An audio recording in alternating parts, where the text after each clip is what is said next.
Passive and active ETF explained, pros and cons. Exchange-traded funds, also called ETF, are a special type of investment fund which are very similar to mutual funds. Unlike mutual funds, which can only be traded on the price at day's end, ETFs can be freely bought and sold in the exchange market the same way that a regular stock can. Different ETF products may hold different types of assets such as stocks, commodities, bonds, currencies, etc. From the operation perspective, there are two types of ETFs, namely, passive ETF and active ETF. Passive ETF will only passively follow the indexes the ETF is focused on. For example, SP500 ETF will track the Standard & Poor's 500 stock index, and Treasury Bond ETFs will track the investment results of an index composed of U.S. Treasury bonds. That is why a passive ETF is also called an index fund. When the index is going up, the passive EFT will rise, and vice versa. In comparison, an active ETF does not target a specific index of securities. Instead, it will hire portfolio managers who will try managing the portfolios to beat the market via some investment.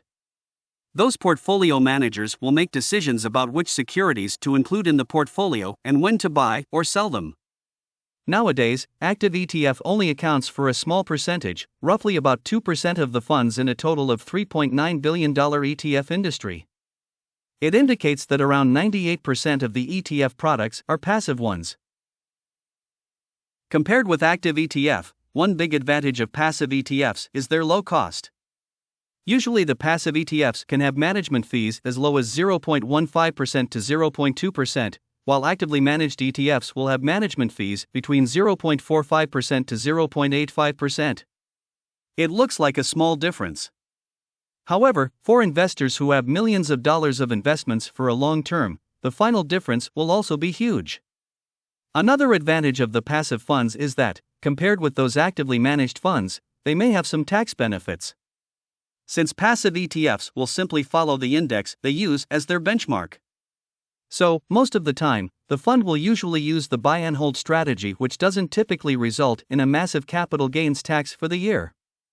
In comparison, active fund managers may adjust the portfolios from time to time, which may result in some capital gain tax from the buy and sell operations. Last but not least, due to the fact that a passive ETF will only track a certain index as the benchmark, investors will always know which assets are included in this fund. This type of transparency is not obvious in active funds which are managed by portfolio managers.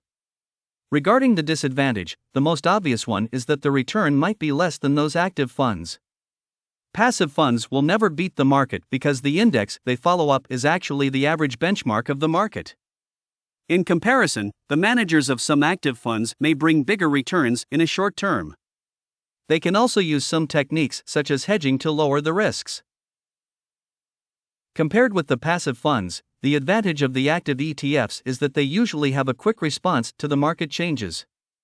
Since those active ETFs will be managed by special portfolio managers, they can quickly change their holdings as often as necessary, which means they can rapidly kick out those companies from their portfolios which they consider as risky under the current market. Regarding the capital gain tax, although more buy and sell operations may result in a high capital gain tax, fund managers can use some tax management strategies such as selling investments that are losing money to offset the taxes for the current financial year. So, from the flexibility perspective, active fund managers will have more freedom to manage the investments.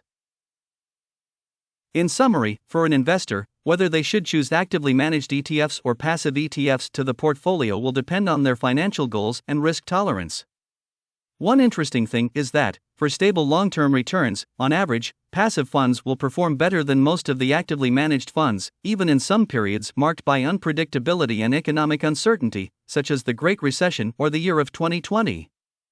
However, for short-term returns, choosing the best portfolio managers will be the primary task for most investors. Thanks for watching. If you liked the video, please hit the like button or subscribe button for more interesting topics.